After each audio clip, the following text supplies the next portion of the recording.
Good morning, Cornerstone.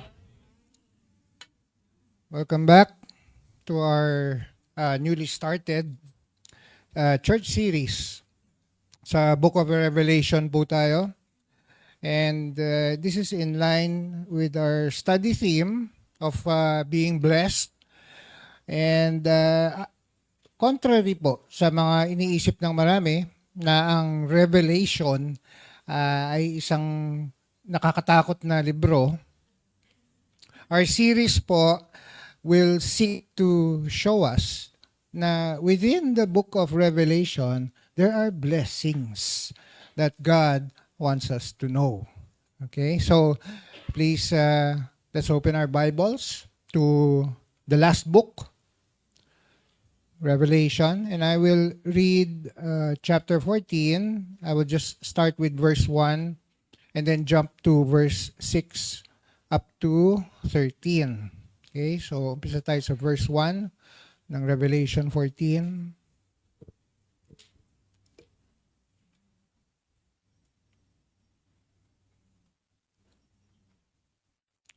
Diyan na kayo? Okay. Verse 1.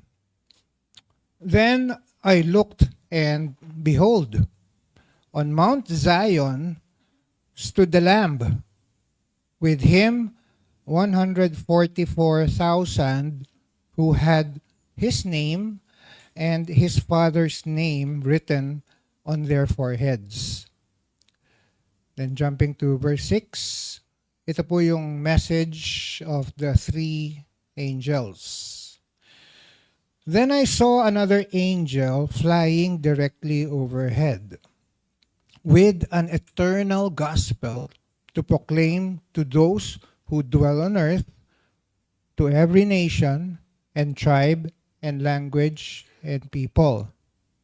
And he said with a loud voice, "Fear God and give him glory, because the hour of his judgment has come. And worship him who made heaven and earth, the sea, the springs of water." Verse 8, another angel, a second, followed, saying, "Fallen, fallen is Babylon the Great. She who made all nations drink the wine of the passion of her sexual immorality." Verse 9, and another angel, a third, followed them, saying with a loud voice, "If anyone worships the beast and its image, and receives a mark on his forehead or on his hand, he also will drink the wine of God's wrath, poured full strength into the cup of his anger. And he will be tormented with fire and sulfur in the presence of the holy angels and in the presence of the Lamb. And the smoke of their torment goes up forever and ever, and they have no rest, day or night, these worshippers of the beast and its image, and whoever receives the mark of its name.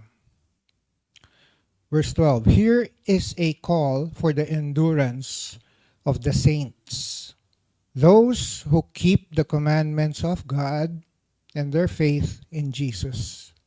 And I heard a voice from heaven saying, "Write this, blessed are the dead who die in the Lord from now on. Blessed indeed," says the Spirit, "that they may rest from their labors, for their deeds follow them." That's the word of the Lord. Let's pray.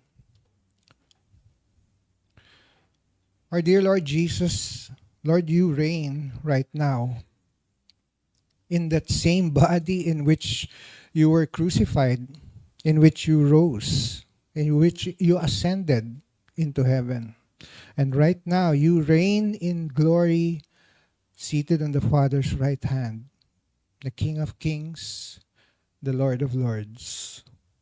And as we have just worshipped and adore you, Lord God, we pray right now, Lord, that you would send your Spirit that we may just catch a glimpse of that glory that awaits us in your presence forever. We ask in your name. Amen. Amen. Ang passage ho natin this morning is about some of the things that God will do in the end times. Okay? Tapos itong message na pinadala niya, dineliver po ng 3 angels. Okay? And as these 3 angels carry out the tasks that God had given to them, bibigyan tayo ng clear description of 2 cities. Okay? That is Babylon and Mount Zion. 2 cities. Etong dalawang lugar na to, they are actual places, physical places on earth. However, silang dalawa din represent something far greater than just a physical location. Okay? You can see that in Hebrews chapter 12. Okay, but you have come to Mount Zion and to the city of the living God. So Mount Zion is the city of the living God, spiritually speaking. The heavenly Jerusalem. And to the innumerable angels in festal gathering and to the assembly of the firstborn who are enrolled in heaven. And to God, the judge of all, and to the spirits of the righteous made perfect, and to Jesus, the mediator of a new covenant, to the sprinkled blood that speaks a better word than the blood of Abel. That's in Hebrews 12, 22 to 24. Okay? Mount Zion. Okay? Spiritually speaking, heaven. Okay? It represents the entire kingdom of God. It represents that heavenly place, okay, where those who are in the Lord will live permanently in the presence of Jesus and God the Father. So geographically speaking naman, ang Babylon is now modern Iraq. Okay? Nasa Iraq ho yan. Pero what is Babylon ba in the Bible? Okay, may symbolic meaning din po ang Babylon. Okay, ang word or a name na Babel, you may be familiar with it, Babel. That came to be known later as Babylon. Pero yung Babel was founded in Genesis by Nimrod. Okay, and then as you know, may story po dun sa chapter 11 ng Genesis, Babel became the place where idolatry was introduced. Doon po nagumpisa ang idolatry. Naalala nyo yung Tower of Babel, okay, or Babel. Okay, the Tower of Babel was not, as some wrongly believe, it was not an attempt for man to reach God. Okay, hindi po yon. But rather, it was an attempt to exalt man. Okay? Ang gusto ng tao noon, to lift himself up and make him equal with God. Okay? Then they said, sabi sa Genesis, come, let's build a great city for ourselves with a tower that reaches to the sky. Okay? This will make us famous. Okay? So, inaangat nila yung sarili nila. And then, keep us from being scattered all over the world. Okay? So, notice po, dun pa lang sa sinabi nila, yung acts of defiance tsaka disobedience, nandun na sa Babel. Okay? The people did not believe, firstly. Hindi sila naniwala sa promise ni God kay Noah when God said that I will never flood the earth again that way.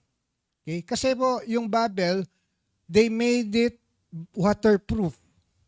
Okay? Winaterproof nila yung Babel against baha. Yung materials used doon, brick and asphalt, they're waterproof.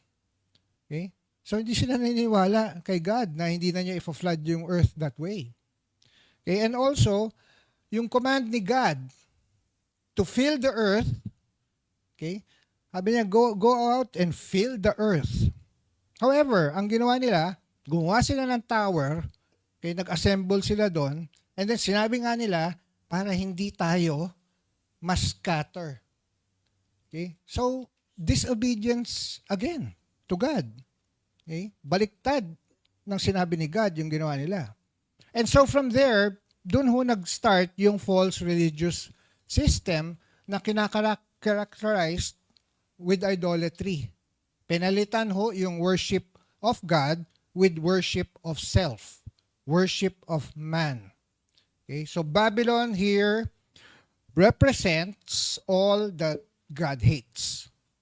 It is the symbol of our worldly system in which ang tao nakafocused on running his own life. Okay? May agenda siyang sarili. And as it is shown dito sa chapter 14, yung citizenship, may mga requirements ho yan. Okay? So yung citizenship requirements, yung lifestyle ng mga citizens, yung final destiny ng mga citizens nitong dalawang city na ito, Mount Zion and Babylon, are so different from each other. Okay? As we will see. Dito po sa Hong Kong, you can become a resident or citizen in, I think, one or two ways. First, if anyone was born in Hong Kong, you automatically become a citizen. That's what we did with Isaiah. He was born here. Okay, but one can also become a citizen by going through a process called naturalization, requiring minimum residency. So I think it's continuous stay of 7 years among other requirements. Okay? Pero sa spiritual din, Babylon and Mount Zion, pareho rin silang may requirements for citizenship. So titignan natin ngayon yung requirements sa Babylon. Citizen by birth. Okay? So every person born on this earth automatically becomes a citizen of Babylon. Okay? That includes me and you. Okay? Nothing else is required. Okay? Yan ang punto ni Paul nung sinabi niya sa second chapter ng Ephesians. Sabi niya, and you were dead in the trespasses and sins in which you once walked. Okay? Following the course of this world, following the prince of the power of the air. The Spirit is now at work in the sons of disobedience, among whom all we once lived. He's talking to Christians. Okay? Once lived in the passions of our flesh, carrying out the desires of the body and the mind, and were by nature children of wrath, like the rest of mankind. Okay? So, see there, every single one of us in this room was born as a citizen of Babylon. Okay? No excuses. No need to take further action. Okay? Babylonian ka. Okay? Because of our sinful human nature. We were born sinners. So we were idolaters who were living for our own self. And because of that, ang result is we are completely deserving of the wrath of God. Okay? So here in Revelation 14, yung mga tao, they did not become citizens of Babylon because they took the mark of the beast. Hindi. It is not because they worship the beast. Okay? But rather, they did those things, they took the mark, they worship the beast because of the fact na citizen na sila ng Babylon. Hindi sila converted. Okay? Up to that point. So yan ang requirement sa citizen of Babylon. Okay? Nothing further needed. The next city ho, may sarili rin siyang requirement. Mount Zion, heaven. Okay? And that is faith in Jesus. Okay? identified in verse 12, those who keep their faith in Jesus. Yun lang po. Okay? That is the only means by which anyone can become a citizen of Mount Zion. Faith in Jesus. And kinonfirm nga ni John sa verse na yan. But to all who did receive him, who believed in his name, he gave the right to become children of God. Thank you, Lord. Who were born not of blood, nor of the will of the flesh, nor of the will of man, but of God. John 1. So, we become children of God and therefore citizens of Mount Zion na. Okay? It's not a result of your birth. It's not a result of your own effort. Ang only citizenship test na kailangan natin ipasa is to place our faith in Jesus by believing His name. And that idea po of believing in the name of Jesus means that we must believe all that He is. Okay? All that He claimed to be. Si Jesus po is Lord and Savior. What did He claim to the Jews? He is the Son of God. Believe in all that He did. He came to earth. Okay? He lived a perfect life. He was crucified for our sins. He rose from the dead. He is now seated at the right hand of the Father, making intercession for us. Believe in all that He said in the Bible. He said, "Come to me, all of you who are burdened, and I will give you rest." It means that we must come to Jesus on His terms, not on our own. Okay? If there was any doubt at all about the requirements of citizenship in Mount Zion, okay, pinatahimik na ni Jesus yan with these very familiar words. Jesus said, "Whoever is not with me is against me, and whoever does not gather with me scatters." No servant can serve two masters. For either he will hate the one and love the other, or he will be devoted to one and despise the other. I think I will use these two verses for the other point. But what Jesus is specifically saying, okay, wala na ibang paraan. Sabi niya, "I am the way, the truth, and the life. No one comes to the Father except through me." John 14, verse 6. Okay? So just leave it there. And before we move on, i-add ko lang that pagdating po to your spiritual citizenship, there is no such thing as dual citizenship. Okay? Sa physical world, it is possible for a person to have dual citizenship. Maaaring ibang tao may dalawang passport. But in the spiritual realm, hindi po posible yun. Okay? So, yan nga po yung point ni Jesus dyan. Okay? Kung kakampi mo ako, okay, hindi mo kakampi yung kabila. Okay? No servant can serve two masters. Hindi ka pwedeng mamangka sa dalawang ilog. Okay? He will have to hate the other and love the other. You will be devoted to the other and despise the other.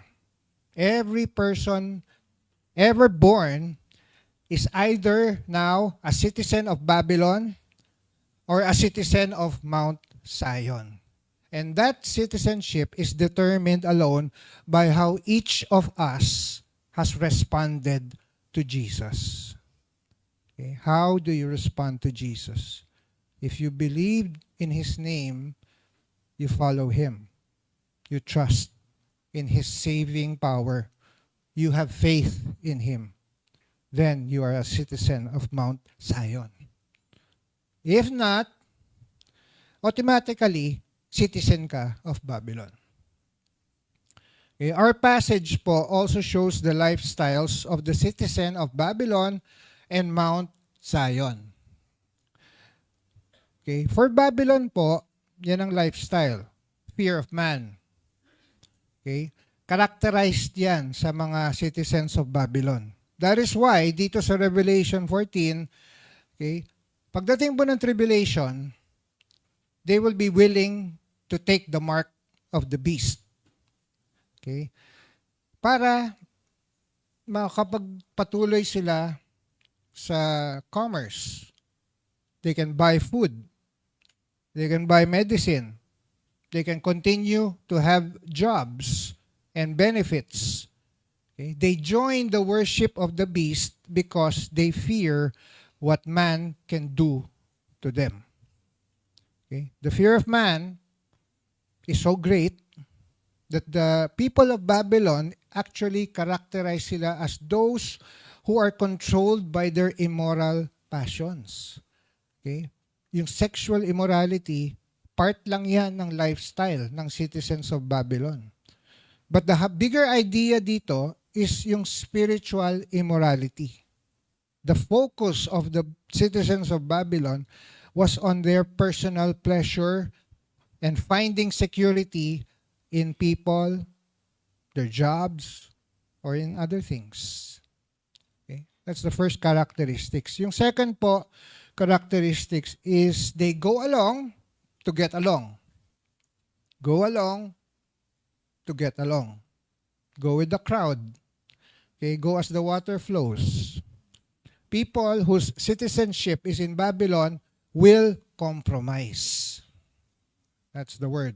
They will compromise. There is little doubt that the easiest way to survive the tribulation during the dark period will be to just go along with the requirements of the Antichrist. Okay, sumunod ka na lang. And what is going to be a real testing ground, okay, for those who proclaim themselves to be Christians, the tribulation. I think po that this will be especially true for us who love our families. Okay? May mga pamilya tayo.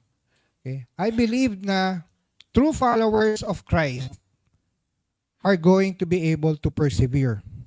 Okay? True followers will be able to endure. Okay? Whatever po na personal na nangyari sa buhay nila. Pero ito ang real challenge. Okay? Ang real challenge is going to come when yung ating pamilya is threatened. Okay? When you have to figure out how you are going to feed your children when you cannot buy food without the mark of the beast. How can you get your medicines na kailangan ng asawa mo para mabuhay kung wala kang mark? How will you endure your grandchildren being persecuted or physically harmed because they refuse to take the mark? Yan po ang real challenge. But if you think about it, we face very similar decisions in our everyday lives right now. Now, think about all the situations in your daily life where mas madali na lang mag-go along to get along instead of standing up for Jesus. And the tendency for us, iisipin na lang natin that hindi naman malaking bagay ito eh. Okay? There's really no harm in compromising with the world sa aking trabaho. Or telling isang maliit na lie lang naman eh. Or dadayain mo yung taxes mo. Okay? Tapos sasabihin mo para may bibigay ako sa church. Okay? We may excuse ourselves by not even giving to the church because I need the money to buy new clothes or a new cell phone. Okay? But the problem, brethren, is that when we open that door just once, it's really hard to shut it. It's really hard to close it. Okay? There is no doubt that going along to get along will make your lives much easier, will make your lives more comfortable in the short term. But when we're tempted to do that, we need to heed the words of Jesus na sinabi niya. Enter by the narrow gate, for the gate is wide and the way is easy that leads to destruction. And those who enter it, by it, are many. Going along, to get along, yan po yung wide, easy way. Okay? Yan yung escape. But it is also the way, as we will see in a moment, that is the way that leads to destruction. On the other hand, yung narrow gate, okay, the one that holds in faith in Jesus, regardless of the consequences, that's usually much more difficult to enter. Let's be honest, sometimes po, it's really painful to remain faithful to Jesus. Yeah? But as we will see in a moment also, yung gate na yon, that leads to eternal life. Next, ito po ang characteristics ng citizens of Mount Zion. Okay, the first one is that they fear God and give Him glory. Going back to verse 7, yung angel, he flies overhead. He has the gospel message with him. He calls the people, fear God and give Him glory. Okay? Ang reason po that they need to do that is because God's judgment is surely coming. And very soon, it will be too late to make that decision. Once again, okay, nakikita natin dito God's mercy in action. Okay? As He extends the offer of this grace one last time. Okay, one last time. Sinabi nga ni Ate Marlene kanina, God is compassionate, but God is also just. Okay? Kasi the moment we die, the moment that person dies without the Lord, there's no more chance. Wala na ho. After thousands of years, yung church was proclaiming the gospel of Christ. And after yung faithful witnesses, 144,000, there are still many who refuse the offer of God of eternal life. So, eto nga last chance na binibigay ni Lord dun sa angel. Right before He pours out His wrath, God gives all of mankind one last chance to place their faith in Jesus. He gives them one last chance to stop fearing man. Kasi man can only harm you physically. Start fearing God, who holds their eternal destiny in His hands. God is a merciful God, but never forget, He is an equally just God. Okay? Meron pong story of two men who grew up together. They studied together, then became friends. They went to college together. Okay? But after that, they went their separate ways. Yung isa pursued a career in the legal. Okay? Yung isa, bumagsak yung buhay niya. Okay? Na out of control yung life niya. Okay? So the other one became a judge, but the other one became a criminal. So sure enough, itong criminal, na arestado siya, he was brought to court, and it so happened na his old friend was the judge dun sa bench, sa court. So the judge recognized his friend as the defendant, and he felt both this responsibility to execute justice, but he also had compassion for this man that he loved for a long time. Okay? The man committed a crime. He pleaded guilty. Okay? Inadmit niya yung guilt niya. So eto na yung judge, he had to render his decision. The judge condemned him because he could not let a man off the hook. He condemned him, and the sentence was a financial penalty. He had to pay a very big fine. So, justice was served. Diba? Pero nung natapos na yung court session, the judge stepped down from his bench and out of his own wallet, completely paid the fine of his friend. So, mercy was satisfied. Okay? So the judge was both just and merciful. Now, what more when we think of God? What He has done for you. Because hindi ho tayo merely school buddies ni God. He is our Creator. And we are rebels against Him. We deserve condemnation. But He loves you. He loves His people with an everlasting love. And because of that deep love, He didn't just take the fine. He took the full penalty, the full brunt, okay, of the eternal wrath of the Father.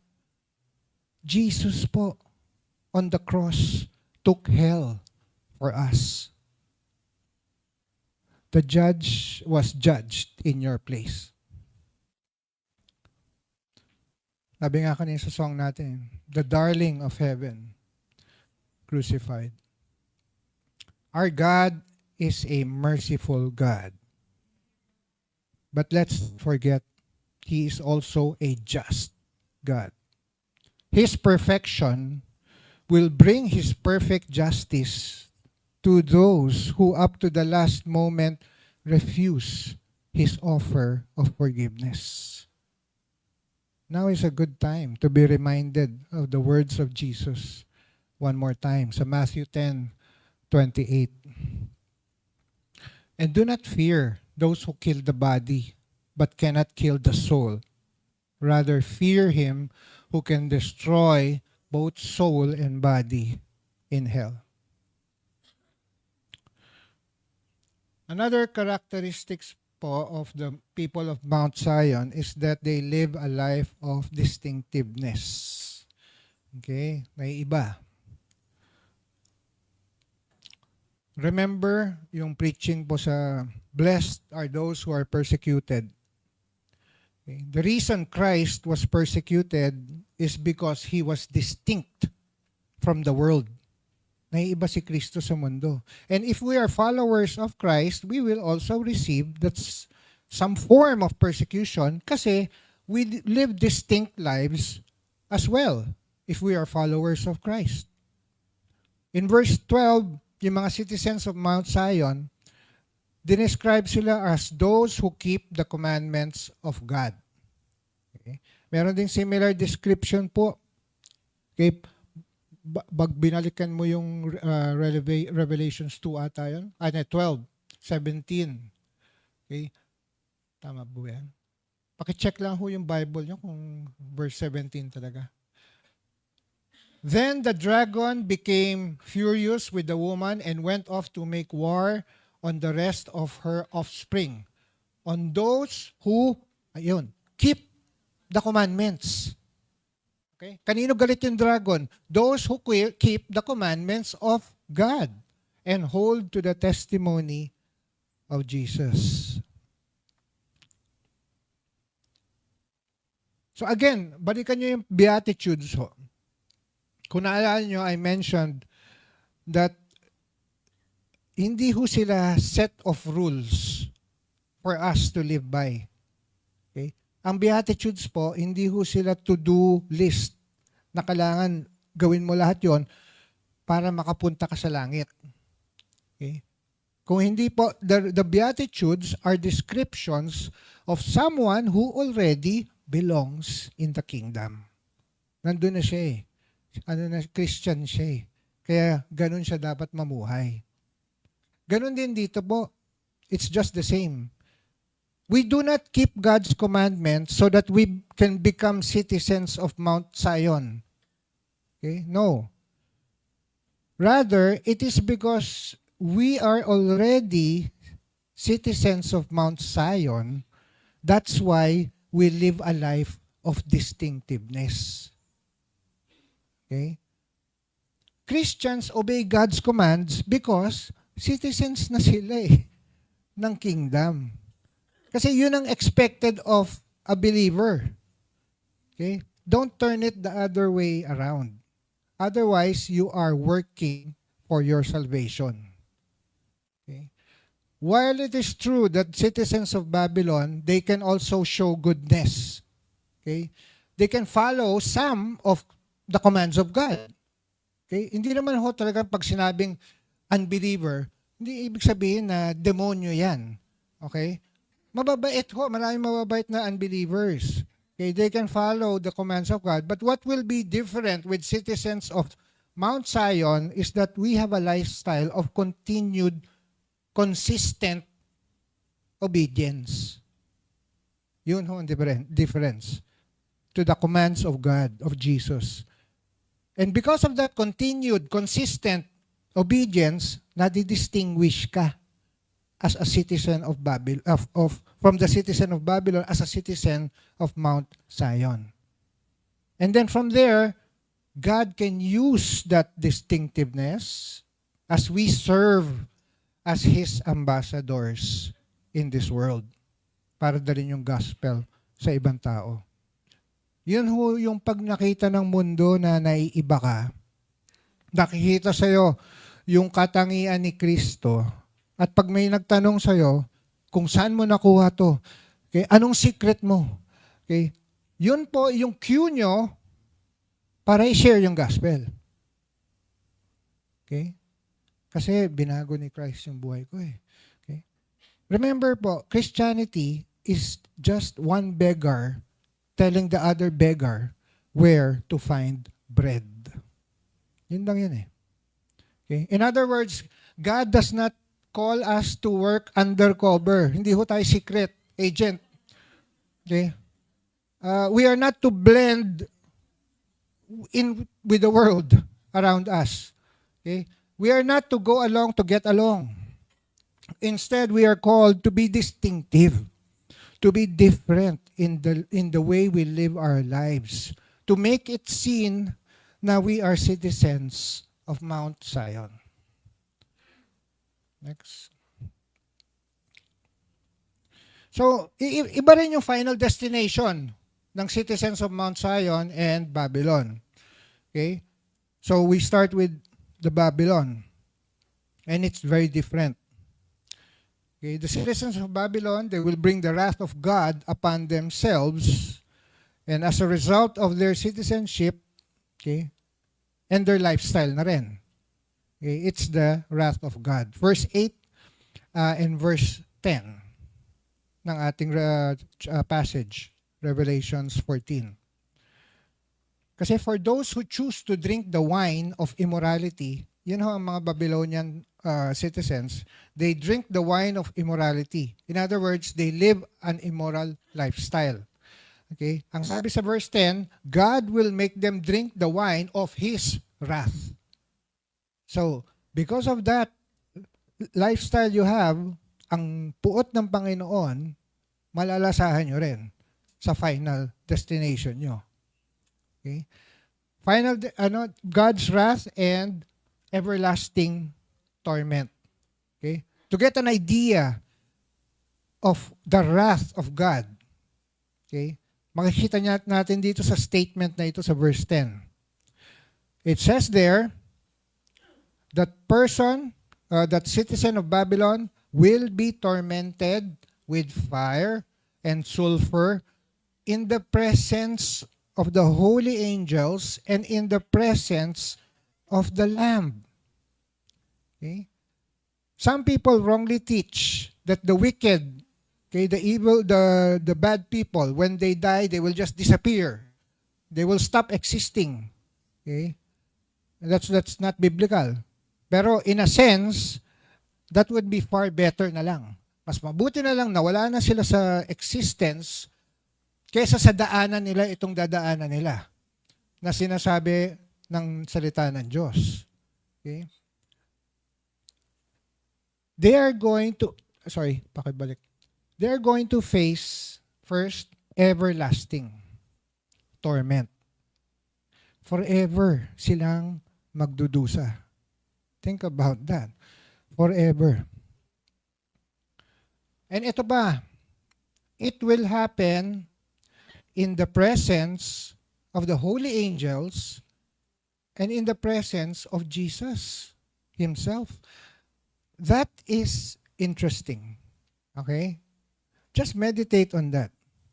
Suffering in the presence of the holy angels and in the presence of Jesus. Okay? Nagsasuffer sila. Usually po, when you speak of everlasting punishment, ang idea doon is you are separated from the presence of God. Yun nga kaya nga nagsasuffer ka But what we see here, okay, is that they're suffering in the presence of the holy angels and Jesus. Okay? There is a very similar story in the New Testament about the rich man and Lazarus. Okay? If you know the story, nasa Luke 16 po yun. Okay?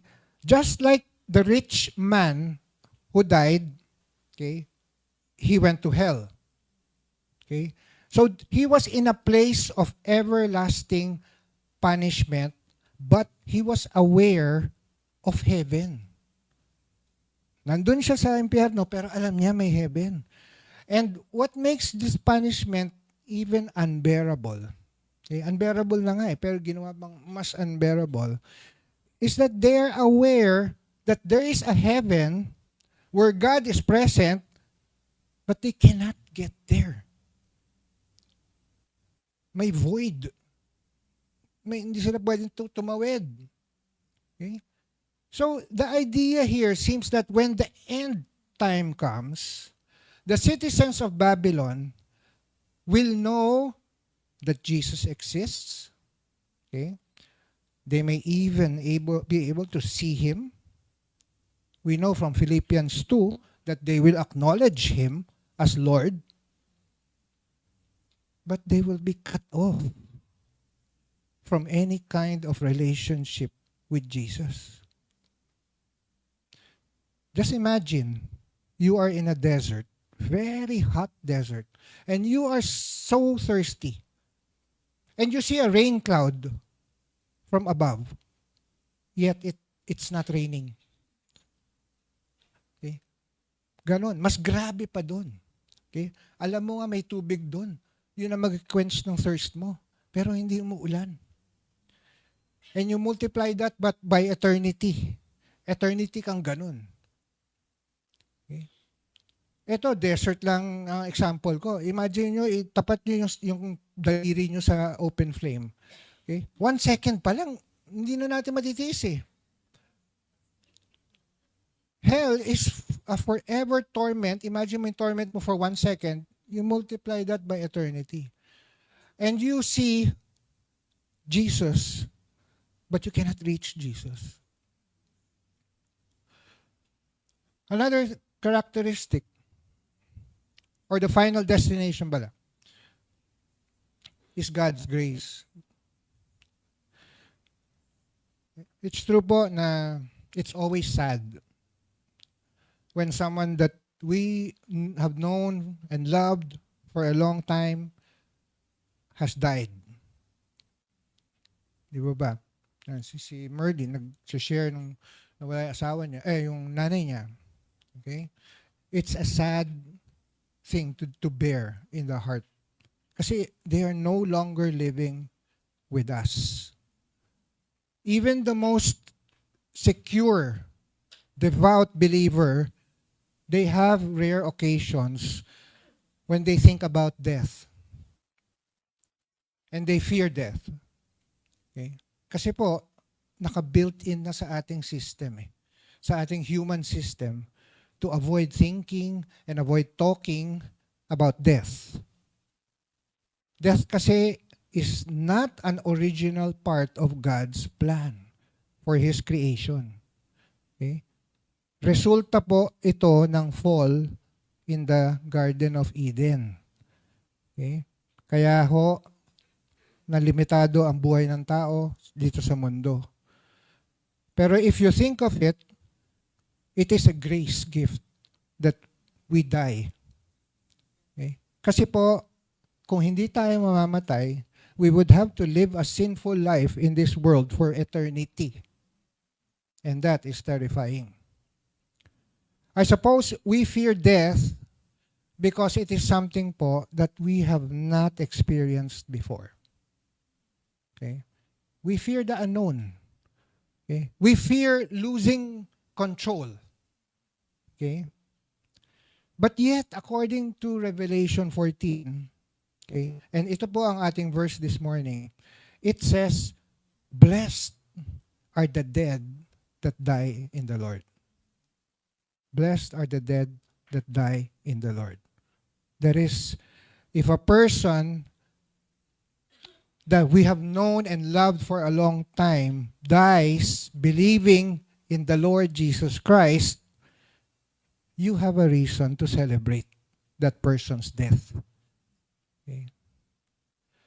Because when a person dies believing in the Lord Jesus Christ, that person has passed from death into everlasting life in heaven.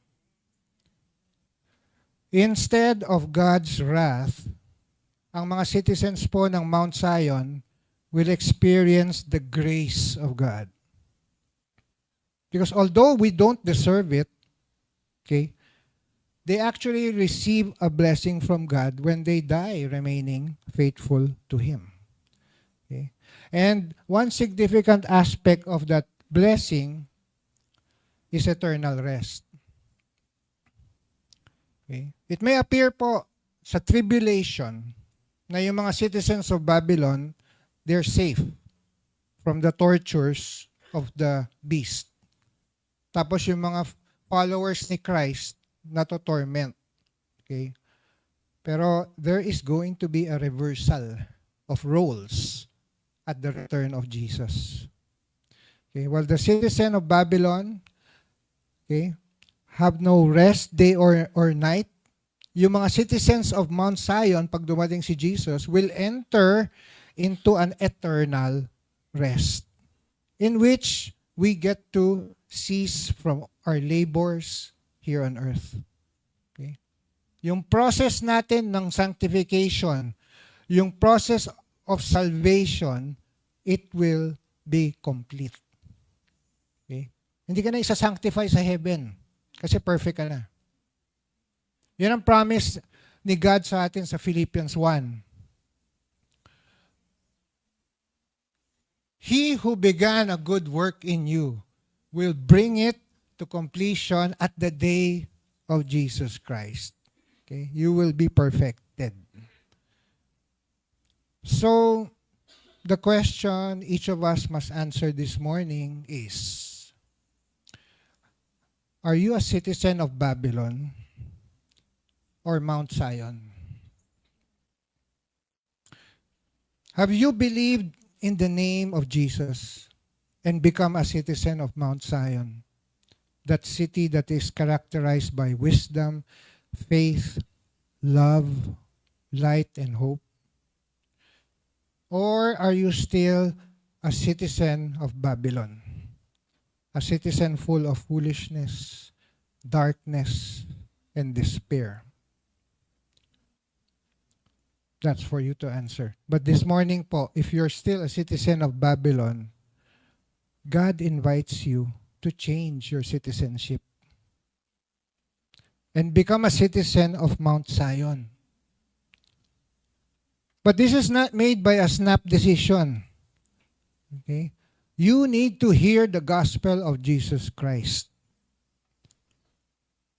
And friend, if you are here like that and you need some information on how will that happen, you can talk to me after the service, or you can approach any of the elders after the service. You need to hear the gospel. If you are already a citizen of Mount Zion, then there are several ways po that you can respond to God today. First of all, we give thanks. Give thanks. Be grateful for your citizenship. Garantisado na ang eternal rest mo in the presence of Jesus Christ. Second, we must evaluate our lives. Okay? Evaluate your lives, especially looking for those areas where we may have given into the temptation to go along, to get along. We need to honestly ask whether we are living a life that distinguishes us as followers of Jesus Christ. And where we find that we have fallen short, okay, when you see that area, we need to repent and take whatever steps that we need to remedy that situation.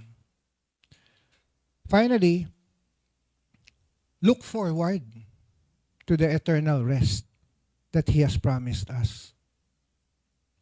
Okay, look forward. You can visit the burial sites of Buddha's ashes. You can go to Muhammad's body. You can go to Gandhi's urn. But the tomb of Jesus of Nazareth is an empty tomb. Belief in the resurrection, it's a narrow gate which we must enter. And it's the only one that leads us to everlasting life. Okay? Lahat po ng hope natin hangs on the fact that Jesus is alive. And because of this hope, we can say that this life is not all that there is. Okay? Hindi po ito yung punot dulo ng ating existence. It is simply an appetizer lang po yan. Yung main course is yet to come. Okay? Yung mga successes natin sa buhay, makakalimutan din yan. We will lose loved ones. Okay? We will be confronted by sin. Even in your best days, feeling mo parang kulang pa rin. But the fact is that we are only preparing for a day that is yet to come. When these former things that will pass away, okay, and the new resurrected kingdom will come. Be assured of the hope that comes from Jesus Christ. Okay? Who He is and what He has done for you. That is what will allow us to endure no matter what circumstances that we might face in this life. Amen. Praise God.